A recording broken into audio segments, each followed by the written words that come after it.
स्वागत है दोस्तों यूट्यूब चैनल मेरे आपका और मैं हूँ राजकुमार। और आज हम डिस्कस करेंगे इंडिया चाइना डिस्प्यूट। देखो, हाल ही में इंडिया और चाइना के बीच काफ़ी ज़्यादा डिस्प्यूट बढ़ गया है। तो हम इस टॉपिक में जानेंगे कि इंडिया और चाइना के बीच इतना विवाद क्यों बढ़ गया अभी के रीजन में, खासकर जो पेंडेमिक हो रहा है कोरोना वायरस को और है अभी, तो इसमें चाइना इतनी क्यों टेंशन को बढ़ा रहा है। इसके पीछे सारे कॉज को, रीजन को हम डिटेल से जानेंगे। अगर आप मेरा पार्ट 1, ये पार्ट 2 वीडियो होगा, अगर आप पार्ट 1 नहीं देखे हो तो पार्ट 1 देख लेना, क्योंकि उसमें बहुत सारे मैंने इश्यूज़ को कवर किया है, जैसे कि इंडिया और चाइना के बीच विवाद कैसे शुरू हुआ, बॉर्डर डिस्प्यूट। उसके बाद इंडिया और चाइना की हिस्ट्री को भी मैंने उसमें कवर किया है, खासकर जियोग्राफिकल रीजन से भी उसमें चीज़ें मैंने कवर किया है। तो उस चीज़ को आप देख लेना उसके बाद इस वीडियो को, तो बहुत सारी चीज़ें क्लियर हो जाएगी। देखो, इंडिया और चाइना से संबंधित बहुत सारे इशूज़ वीडियो छूट चुके हैं, और नेपाल से भी इशूज़ वीडियो छूटे हैं, यूनाइटेड नेशन और जितने भी सारे करंट की इशूज़ हैं 10-12 दिन से मेरा छूट गया है, क्योंकि मैं पर्सनल काम से कुछ 10-12 दिन के लिए बाहर चला गया था। तो मैं कोशिश करूंगा कि 2 या 3 दिन में जितने भी सारे इशूज़ हैं नेशनल या इंटरनेशनल, सबको मैं कवर करूँ। चलिए डिस्कशन स्टार्ट करते हैं। देखिए, पहले बैकग्राउंड को थोड़ा जान लेते हैं, जैसे कि कहाँ कहाँ विवाद है भारत और चाइना के बीच। कुछ खास मेन 4-5 ऐसा रीजन है जहाँ पे इंडिया और चाइना के बीच विवाद है, जैसे पांग त्सो लेक जो लद्दाख में है, गलवान वैली है ना, गोगरा पोस्ट, नाकुल्ला पास जो सिक्किम में है। ये 5 एरिया है जहाँ पे खासकर टेंशन्स बढ़े हुए हैं।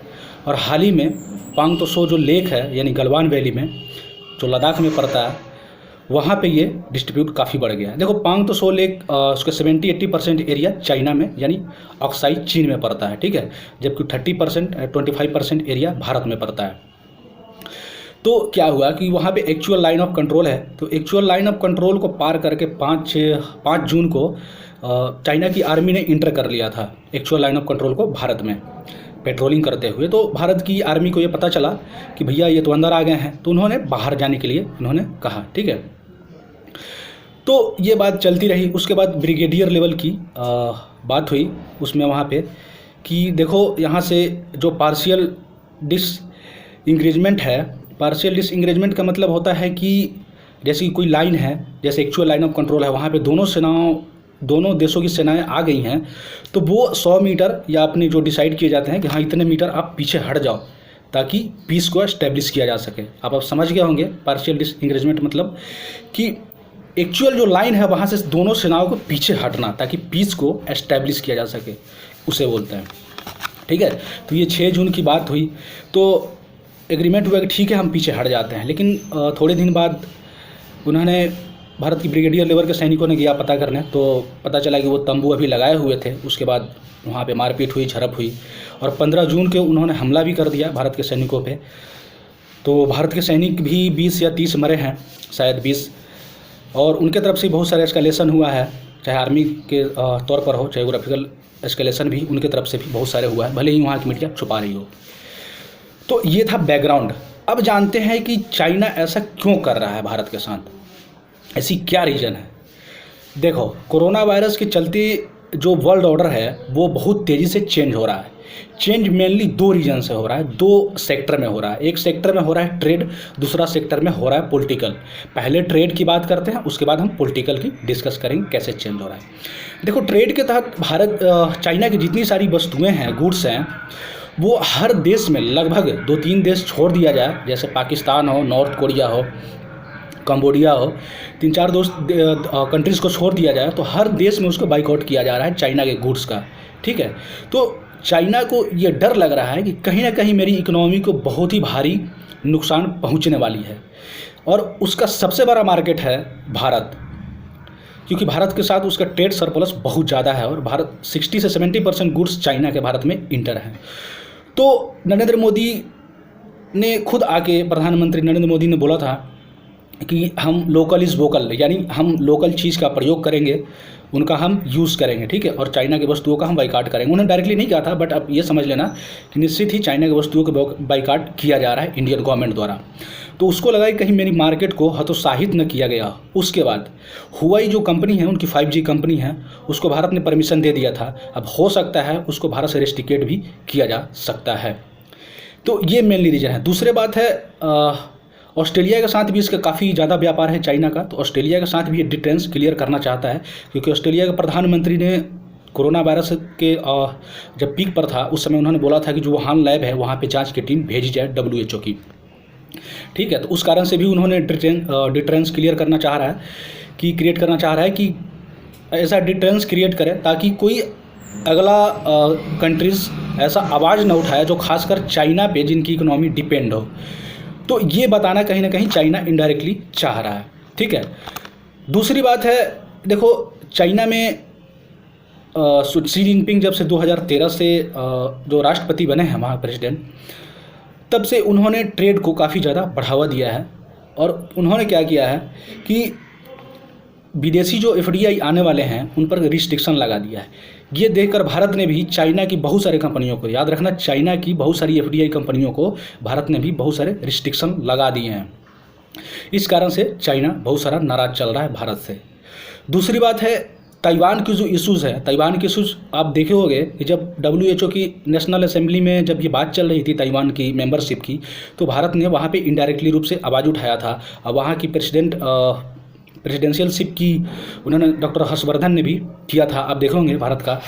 तो इनडायरेक्टली भारत ने सपोर्ट किया था उन कंट्रीज़ को जो ताइवान को उसमें मेंबरशिप दिलाना चाहते हैं WHO के हेल्थ नेशनल असेंबली में। दूसरी बात है हांगकांग की इशूज़ का भी भारत इनडायरेक्टली विरोध कर रहा है। तो ये कहीं ना कहीं चाइना को बिल्कुल भी अच्छा नहीं लग रहा है।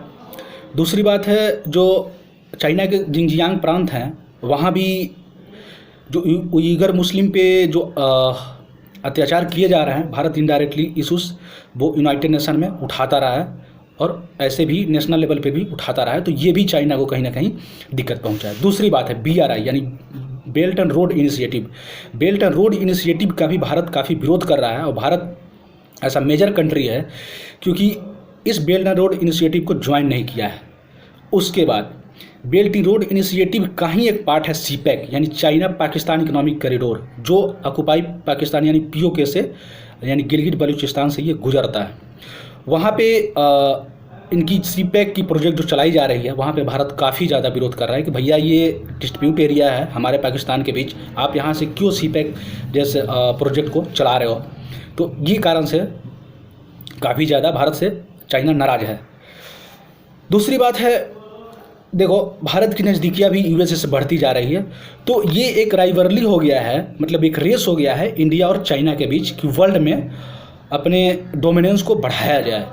तो इस कारण से चाइना कहीं ना कहीं भारत को डोमिनेंस को बढ़ाने में ये बाधा डाल रहा है या उसके खलल डाल रहा है कि भारत को कहीं ना कहीं वैश्विक लेवल पे रोका जा सके और उसको बांधा जा सके। ठीक है, दूसरी बात है क्वाड ग्रुप की बात है। क्वाड ग्रुप भी बहुत सक्रिय, देखिए क्वाड ग्रुप इसलिए बना है, क्वाड ग्रुप में 4 कंट्रीज है जैसे USA है, जापान है, भारत है, ऑस्ट्रेलिया है।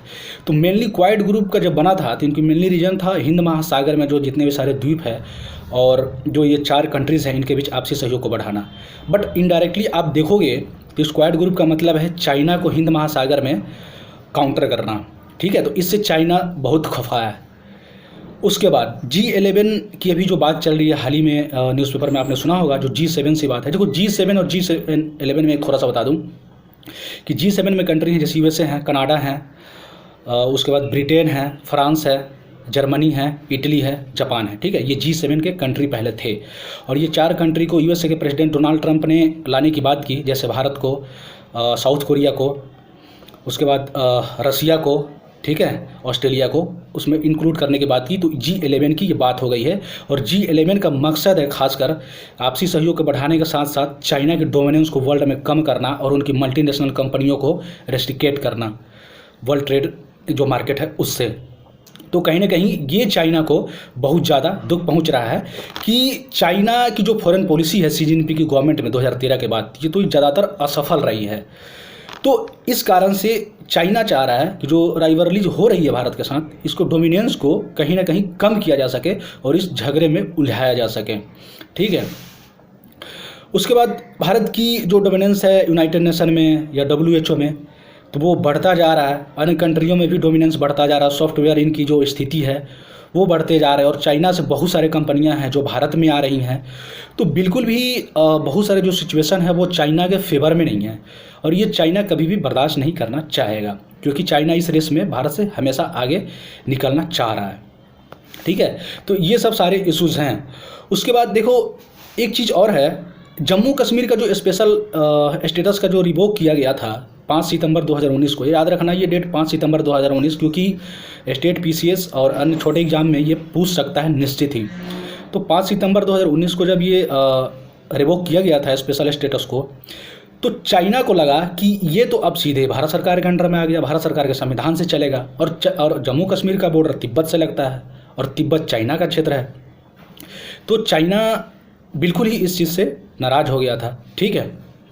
तो चाइना चाह रहा था कि स्पेशल जो स्टेटस है, उसने मुद्दा को उठाया भी कि भारत इस स्पेशल स्टेटस को क्यों हटाए, इससे ह्यूमन राइट का वायलेशन हो रहा है जम्मू कश्मीर में, और वहाँ पे लोगों के बीच डिफरेंस क्लियर हो रहा है। देखो सी राजा मोहन ने भी इस चीज़ को लगभग 10-15 दिन पहले इस चीज़ को उठाया था। सी राजा राम मोहन को भारत के फॉरेन पॉलिसी का भीष्म पितामह भी कहा जाता है, याद रखना इस चीज़ को। तो बहुत ही नॉलेज वाले आदमी हैं। तो उन्होंने इस इशू को उठाया था कि जम्मू कश्मीर का जो स्पेशल स्टेटस है उसको हटाने के बाद चाइना कैसे एग्रेसिव हुआ है। तो कहीं ना कहीं ये भी एक रीज़न रहा है चाइना को भारत से दुखी होने के पीछे, ठीक है। ये सब सारे मेनली इश्यूज़ हैं जो नेशनल और इंटरनेशनल लेवल पे अभी जो करंट में चल रहे हैं, इस चीज़ को हम ध्यान में रखेंगे। दूसरी बात है, नेपाल के साथ भारत की जो स्थिति अभी अच्छी हुई थी, जो केपी ओली की गवर्नमेंट है, इसके पहले भारत की स्थिति बहुत अच्छी थी, लेकिन जब नेपाल कांग्रेस पार्टी को इन्होंने बचाया चाइना ने, तब से भारत की स्थिति खराब हो गई, और यही तो चाइना चाह रहा था। तो नेपाल से बढ़ती दोस्ती भी चाइना को ना काफ़ी गुजर रही थी, ठीक है, ये चीज़ है। दूसरी बात है, देखो साउथ चाइना सी में बढ़ती जो डोमिनेंस है, जो 9 डैश लाइन है, याद रखना ये 9 डैश लाइन चाइना द्वारा खींचा गया लाइन है जो साउथ चाइना सी में है।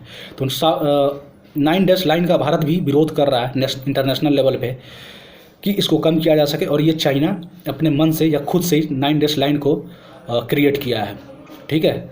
तो ये सब सारे इश्यूज़ हैं जिससे भारत और चाइना के टेंशन्स काफ़ी बढ़ गए हैं। आई होप कि वीडियो आपको अच्छा लगा। Thank you very much, have a nice great day.